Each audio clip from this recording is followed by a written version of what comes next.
Ngayong 2025 sa Season 2 ng Aksyon Laban sa Kahirapan ng National Anti-Poverty Commission o NAPSI. Makakasama po natin tuwing Martes at Huwebes sa Rise and Shine Pilipinas ang iba't ibang kinatawan po ng mga ahensya at maging ng lokal na pamahalaan upang pag-usapan po ang mga interventions ng gobyerno sa pagpuksa sa kahirapan.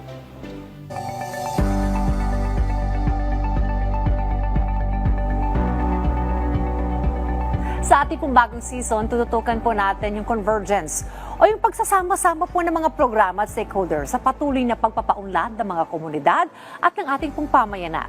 Makakawentuhan po natin ngayon via Zoom sa ating programa si Undersecretary Rosemary Adilion mula sa Department of Economy, Planning and Development o DepDep upang talakayin po kung ano ang mga pangunahing initiatives ng Pilipinas alinsunod sa mga balangkas ng ASEAN na may kaugnayan po sa pagpuksa na rin po sa kahirapan at ganoon na rin po sa rural development. Magandang umaga po, Yusek Adilion. Diane Claire po ito para sa Aksyon Laban sa Kahirapan. Magandang hapon naman, umaga. Good morning umaga, po. Diane. Good morning, Yusek. Alright, Yusek, bilang bahagi po ng pagdiriwang ng ASEAN Month 2025 ngayong Agosto, paano po tinitingnan ng DepDep ang papel ng Pilipinas sa pagsusulong po ng mga layunin ng ASEAN para po sa rural development at poverty eradication? Ma'am. Oh yes, tama ka Diane. This month is ASEAN month, so August 1967 when ASEAN was founded. So within ASEAN, meron kami ng tinatawag namin ng SOM-RDPEs, Senior Officials Meeting on Rural Development and Poverty Eradication. So, ang kinatama natin doon ay yung secretary ng NAPSI at saka yours truly. So, every year, actually next week, pupunta ako din sa, sa Bangkok kasi patuloy yung aming exchange of ideas, exchange of experiences din. So, under this SOM-RDP kasi meron kaming ginawa na work plan. No, may work plan to na all the way to 2025.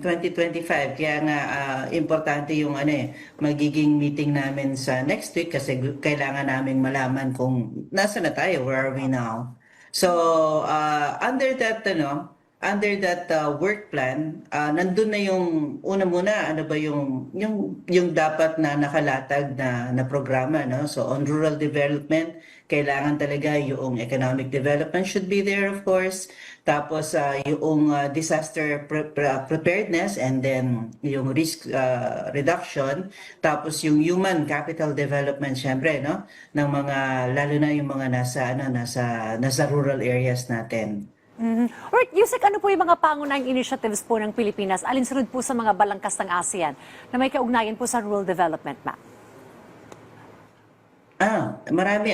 Actually, ang isa pang napag-usapan namin doon din sa SOM-RDP, no, under the ASEAN auspices of ASEAN is isa sa mga magandang magiging framework namin is yung Sustainable Development Goals, yung SDG.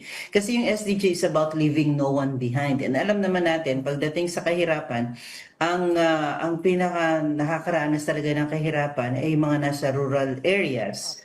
Sila yung talagang left behind. So within ASEAN, within that RDPE,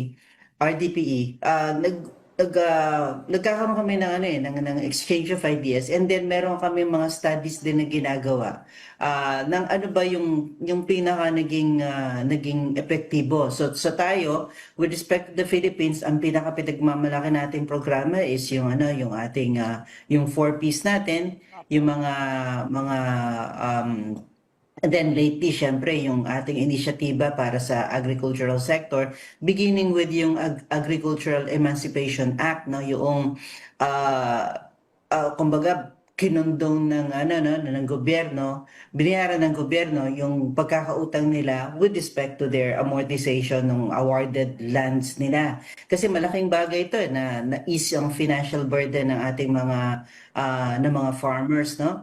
And then tapos tayo rin, meron tayong tinatawag na yung registry, no? Yung registry ng mga farmers and fisher folk. So yung mga nasa rural areas to.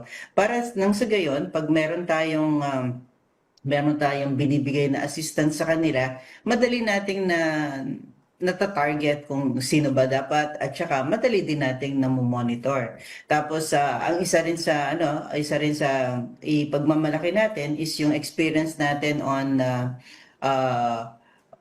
yung the use of national ID at saka yung paggamit natin ngayon ng community-based monitoring system para rin sa targeting. Para rin, una, maayos yung paggastos, no? Sigurado tayo na mapupunta siya dun sa dapat talagang, kanino talaga dapat ang nangangailangan nito. Okay. With our Philippine Development Plan naman po, Yusek, for 2023 to 2028, paano po natin nasisiguro na yung pong mga layunin ng ASEAN ay na-incorporate din po sa mga strategies para po sa poverty reduction po, Yusek? Yeah. Dun sa yung actually, Diana, I also want to take advantage of this opportunity para sabihin sa publiko na meron na tayong update ng Philippine Development Plan. Nasa ano na po namin, nasa website na po namin yan. Nilabas lang po siya nitong weekend. Okay. So mainit-init po talaga. Opo. So in the original PDP and in this updated na PDP,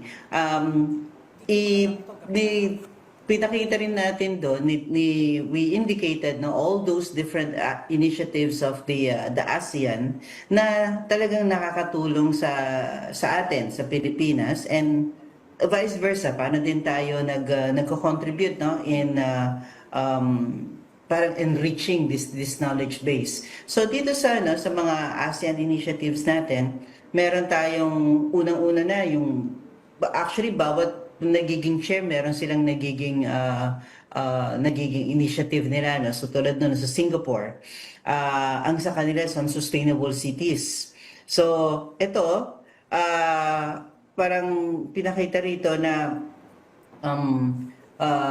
kahit na nag-uunlad yung patuloy yung progress, you still cannot put in the back burner yung issue ng sustainability, yung waste management, yung making sure na we are also protected against yung mga unnecessary na disasters, calamities yon. So, kasama yon. Tapos, meron din tayo yung medyo high-tech level na. Meron tayong ngayon na pinag-uusapan na Digital Economy Framework Agreement. Kasi, ang isang gusto natin mangyari, ang ASEAN kasi 600 million strong tayo, no? And alam mo naman, kapag halimbawa gagamit ka ng AI o kaya yung sa digitalization, mas makakatulong yung mas malaki na data. Pero syempre, meron dapat may dapat standard on what this data should be, and at the same time kailangan din magkasundo rin tayo as to the confidentiality ng mga data, protecting yung data privacy rin. So yan, so meron tayong framework agreement. Sa issue ng finance, meron din tayong within ASEAN na pinag-uusapan natin ng ano ba yung may framework tayo for sustainable finance para din sa pag-issue ng mga blue bonds, kasi alam din natin na within ASEAN pwede tayong mag-mobilize ng finances, no, kahit na sa capital market, lalo na let's say nandiyan yung Singapore, no, isa sa malalaking capital markets in the world, no, certainly in our region. So nagbalangkas din ng ASEAN ng ano ba yung framework, ano yung taxonomy ng sustainable finance para yung mga kababayan natin, yung mga negosyante na gusto nilang magkaroon ng proyekto on sustainability, pwede nilang itap itong facility na to. Yung mga bangko natin, nag-i-issue sila ng mga sustainability bonds na nagko-comply dun sa framework ng ASEAN. Alright. Yusek Idil, pagdating naman sa papel ng mga local government units, ano po yung mga maaring gawin po ng mga LGUs para po mas maisulang po itong mga ASEAN-aligned rural development programs, ma'am? Yeah. Tulad nga ng sinabi ko, no, merong work plan na ginawa ang ASEAN on rural development and poverty eradication.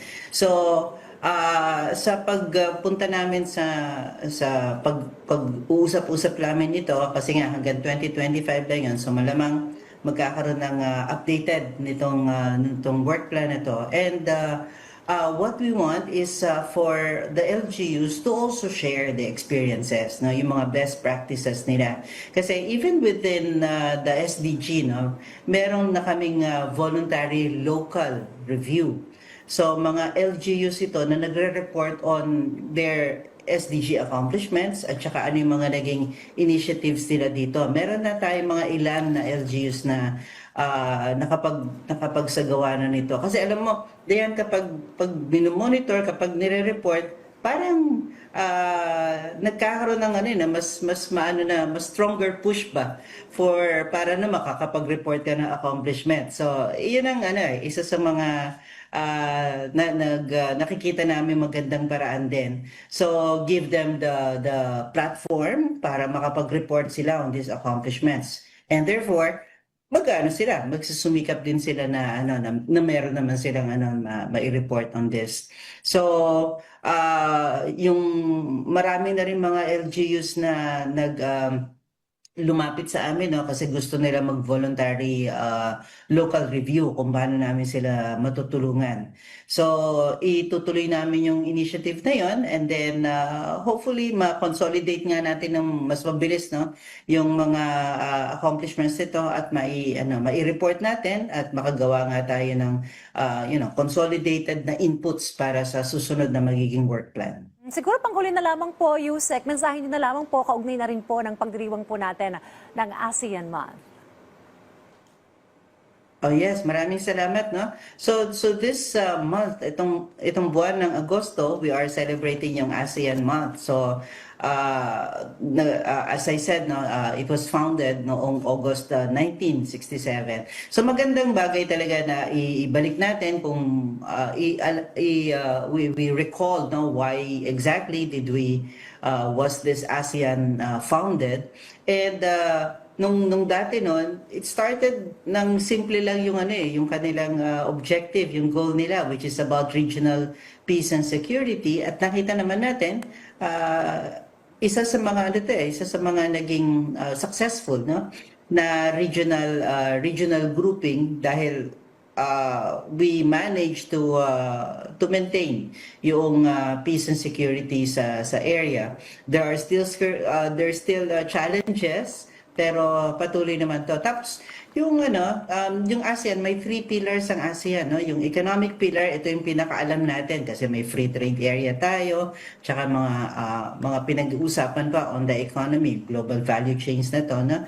Meron ding political pillar. Ito yung sa issue ng security. Medyo familiar din tayo dito.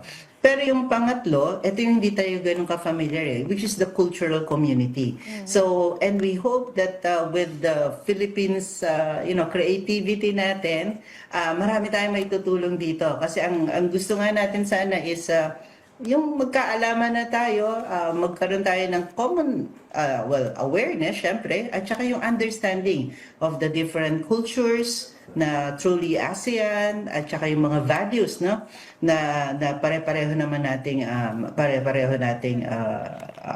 that we have. And so yung mga schools, I know that there will be celebrations, there will be reading assignments sa mga estudyante. Pag-aralan natin to at lahat tayo maging parang ambassador for ASEAN. Alright. Well, thank you very much. Maraming salamat po sa pagsama po sa amin dito po sa Aksyon Laban sa Kahirapan. Thank you very much, Yusek Adelion. At sa ating pong mga manonood, maraming salamat po sa inyong pagsuporta dito po sa Aksyon Laban sa Kahirapan. Muli nakapanayan po natin, Yusek Adelion, mula po sa DepDev. Thank you very much and happy ASEAN Month po, ma'am.